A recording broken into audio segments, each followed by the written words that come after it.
So in this video we're gonna look at how to reset the maintenance reminder for Nissan Qashqai 2018 onwards. So just turn the ignition on,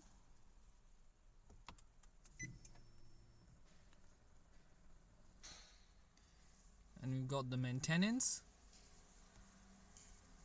Go to setting. You have to use this button to access those functions. Press OK. Go to maintenance and then service and then reset. Press yes and your service been reset. Now turn the ignition off.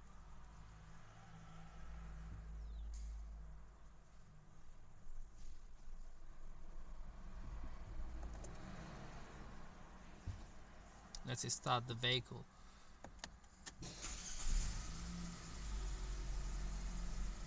Boom!